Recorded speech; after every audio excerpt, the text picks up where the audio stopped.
大家看一下，知道这叫什么吗？它叫碳罐电磁阀。你们有没有觉得自己的车开着比之前更费油了？或者说在行驶的过程中总能闻到一股汽油味，那就是它出问题了。这种情况别被忽悠了，你把车开进修理厂，没有700-800个 W 根本就出不来。今天我教大家，只需要花2块钱就能解决它。你看，它安装在这2个卡子的中间。首先，咱们用手给它拿下来，然后拔掉这头的管子，再拔掉另外一头的管子，最后按住这个卡扣，把这个插头给它拔掉。你看，这就取下来了，很简单吧？这个碳罐电磁阀一头连接油箱，一头连接发动机。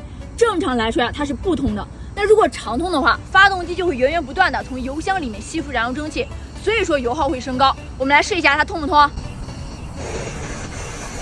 还真是长通的，那就说明是它出问题了。那既然找到问题的原因了，解决起来不就简单了吗？这个是我刚从汽配城买回来的新的，接下来咱把它给装回去。安装方法也特别简单，先把这头的管子给它插回去。OK， 然后再把另一头的管子也给它插回去。好，最后把这个插头给它插回去。OK， 这样碳罐电磁阀就安装好了，那油耗肯定也会降下来。怎么样？是不是非常简单？关注小强，每天学点汽车知识。